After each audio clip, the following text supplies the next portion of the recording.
Oke, selamat malam Bapak Ibu semua. Jadi seperti biasa, ini adalah video list akumulasi mingguan untuk periode 12 sampai 16 April 2021. Jadi videonya direcord tanggal 16 atau hari Jumat jam setengah 9 malam. Nah, nanti mungkin Bapak Ibu akan lihat video ini hari Sabtu, kalau enggak hari Minggu. Jadi langsung aja tanpa berlama-lama, ini adalah list akumulasi untuk minggu kemarin. Sorry sebentar. Nah, untuk minggu kemarin itu kita ada saham main, lalu ada DKFT, ITMG, BSDE dan Medco. Sementara untuk IHSG-nya sendiri,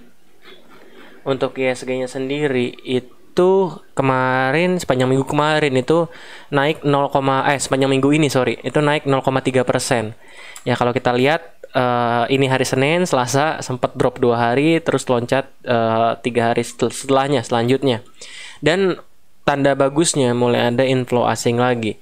Di sini pas di support kita kemarin pun coba untuk broadcast untuk IHSG-nya.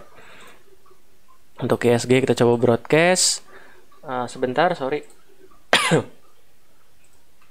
Oke, untuk IHSG kita coba broadcast. Waktu itu coba broadcast. Oke, nah sekarang langsung aja kita langsung ke IHSG gimana untuk minggu depan. Minggu depan berarti untuk periode tanggal 19 sampai 23. Ya, minggu depan dengan adanya inflow yang seperti ini dan sudah bisa closing juga di atas garis merah ini dengan cukup oke. Ya, hopefully harapan kita sama-sama, harapan saya dan tentu teman-teman semua, itu adalah indeks ke 6170 sampai 6200 dulu. Jadi di situ main di area 6170, di atas itu ya itu udah cukup oke banget buat IHSG sendiri ya. Hopefully bisa ke sana untuk hari Senin nanti. Nah, lantas saham apa aja sih? Saham apa aja yang diakumulasi untuk periode sekarang 12 sampai 16 ini. Nah, yang pertama ini adalah saham yang mungkin Bapak Ibu udah lama banget nggak liatin saham ini. Saham itu adalah saham KF. Saham KF ini saham udah lama banget nggak dibahas orang-orang semenjak kejatuhan formasi, lalu dia rebound di sini terus dia turun lagi. Ini banyak banget yang nggak bahas. Nah, so far untuk Kimia Farma sendiri atau KF sendiri ini secara risk to reward ratio-nya mungkin ini 1:1 ya. 1:1. Ini saya close dulu.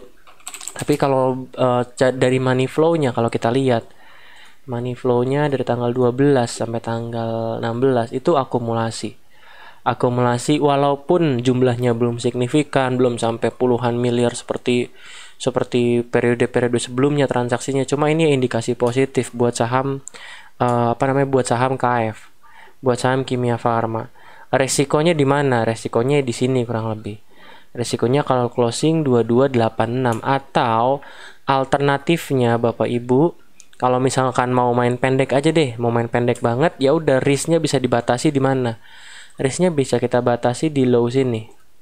Jadi kalau harganya close di bawah low ini atau di kisaran 2470, 2460, ya mungkin bisa tinggalin dulu. Tapi so far KF ini menarik. Mungkin bukan minggu depan manggungnya, tapi minggu selanjutnya dan turun dulu. Kita nggak ada yang tahu. Cuma yang kita di sini coba adalah berspekulasi dengan ada money flow ini. Kita lihat secara risk to reward ratio pun cukup oke dan cukup menarik seperti itu. Oke, nah saham yang kedua ini pun saham yang jarang Bapak Ibu dengar lagi. Sahamnya adalah saham INDF. Jadi saham INDF, saya pun gak nyangka saya rekomendasiin saham ini karena saya jarang banget merekomendasikan saham-saham lapis 1. Jarang banget merekomendasikan saham lapis 1, dan ini adalah bandarmologinya dari tanggal 12 atau dari Senin sepanjang minggu ini. Itu akumulasi cukup besar. Ya dia lagi mencoba untuk breakout lagi. Resikonya ada di mana, Pak? tentu resikonya kalau ini tinggi banget. Resikonya bukan tinggi banget, tapi secara risk to reward ratio kurang menarik. Tapi kalau saya lihat ini dia lagi mencoba untuk breakout. Nah, kalau udah bisa breakout, dia udah bisa kontrol di atas, mungkin baru bisa entry. Atau mau entry langsung pun saya rasa cukup oke sih buat saham INDF. Paling batasi resiko di sini. Batasi resiko di sini. Kalau nanggung deh Pak, ya nanggung ya tinggal geser aja ke bawah, resikonya yang bawah sini. Seperti itu. Oke. Itu yang kedua. Ada INDF. Yang ketiga itu adalah saham WSBP. Nah, WSBP ini beberapa kali sempat kita mention di channel Telegram juga. Jadi WSBP ini ceritanya, bagi yang nggak tahu, ini harganya turun terus karena ceritanya dia lagi ada PKPU. Jadi ada kreditor yang mem-PKPU-kan dia. Intinya dia lagi PKPU lah. Nah, cuma masalah PKPU ini sebenarnya kreditor siapapun itu bisa mengajukan PKPU. Nah, yang kita perlu lihat adalah seberapa besar sih nilai PKPU-nya atau nilai hutang dari si kreditor yang mengajukan PKPU ini. Contohnya, waktu itu S Hardware di PKPU. Ternyata jumlah tagihannya cuma 10 juta. Itu mah dikasih satu perabotan dari S Hardware juga udah ketutup 10 juta. Atau dikasih beberapa perabotan dari S Hardware juga udah ketutup 10 juta. Dan WSBP ini, saya baca beritanya, itu nilai tuntutannya itu 10 miliar. Nilai tuntutannya 10 miliar. Jadi bukan nilai yang cukup besar buat WSBP. Kalau kita cek kasus WSBP pun ada sekitar 300 miliar, 100 sekian miliar kalau saya nggak salah, saya lupa. Nah, makanya waktu itu tanggal berapa nih? Tanggal 8 April pun saya sempat bilang bahwa ya WSBP ini menarik, walaupun turun justru diakumulasi terus. Diakumulasinya oleh siapa? Oleh CC. CC ini siapa? CC ini underwriternya. CC ini ya bisa dibilang kalau biasa kita sebut CC salah satunya retail, kalau di WSBP ini mungkin CC-nya bukan retail. Seperti itu. Nah, ini untuk WSBP so far kalau kita lihat bandarmologi grafiknya untuk WSBP, akumulasinya bagus banget di sini. Di bawah justru akumulasinya bagus banget. Jadi WSBP ini salah satu saham yang menarik. Kalau kita cek broker summary-nya pun dari tanggal 12 diakumulasi oleh CC. Kalau kita mau mundur lagi dari tanggal 6 masih CC. Jadi ada kemungkinan, ya kita nggak tahu, tapi ini adalah market maker dari sahamnya WSBP karena biasanya saham BUMN itu biasanya make sekuritas BUMN juga, kebiasaannya seperti itu memang gitu. Jadi itu untuk WSBP. Itu untuk WSBP. Lantas selanjutnya sahamnya apa? Saham selanjutnya itu adalah PPRO. Jadi ini saham secara risk to reward ratio ini cukup menarik. Resikonya ada di sini, teman-teman bisa lihat resiko di sini. Sementara rewardnya ya kalau mau channel besar bisa sampai sini, tapi kalau mau channel kecil ya paling sampai sini dulu. Sampai kisaran 7576. Tapi itu udah oke banget 7576. Gitu. Jadi itu untuk saham PPRO. Sekarang kita lihat bandarmologinya seperti apa. Bandarmologinya akumulasi untuk 12. Nah, akumulasi untuk PPRO RBYU. RB ini setahu saya memang sering juga ngumpulin saham-saham harga murah. Contohnya DKFT, Elsa, Bank Jatim, Dian, bahkan PNBS pun waktu masih di 80-90 itu dikoleksinya sama broker RB. Seperti itu. Jadi ini salah satu saham yang cukup menarik nih PPRO. Gitu. Nah, yang terakhir ini adalah saham Antam.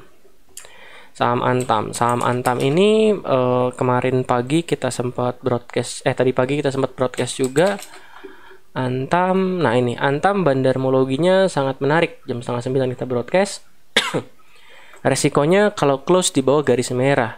Nah, kenapa saya berani rekomendasikan waktu itu? Karena dari periode 2 minggu ke belakang itu akumulasinya cukup besar. Coba kita cek sama-sama ya, akumulasinya memang cukup besar. Ada BK, ada KZ, dua-duanya broker asing. Kita nggak tahu ini asing atau bukan. Yes, beneran asing ternyata. Asing. Kalau kita tarik 2 minggu terakhir ke belakang, akumulasi juga. Retailnya mostly jualan YP, KK, NI, walau PD saya nggak lihat PD di mana, tumben. Biasanya ada NI, ada PD. Ada YP, ada PD. Seperti itu. Jadi Antam menurut saya cukup menarik. 2.500 mah harusnya enteng buat saham Antam. Tapi sekali lagi kita semua, saya bisa salah, Bapak Ibu pun bisa salah. Jadi kalau salah ya tinggal stop. Siap nggak stopnya di sini?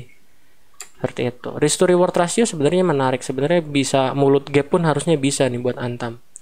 Mulut gap 2.600 2.700 pun harusnya bisa buat Antam. Seperti itu.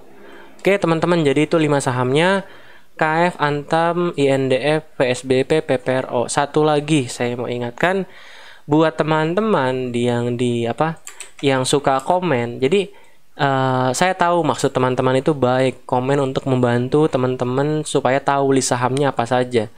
Jadi saya sering lihat teman-teman yang di bawah yang komen sahamnya ada saham A, saham B, saham C, saham D, saham E. Udah gitu aja. Nah kalau kayak gitu saya nggak mau. Kenapa? Karena jatuhnya jadi stock pick. Jadi tolong bantu saya untuk tidak nulis di bawah komentar sahamnya apa.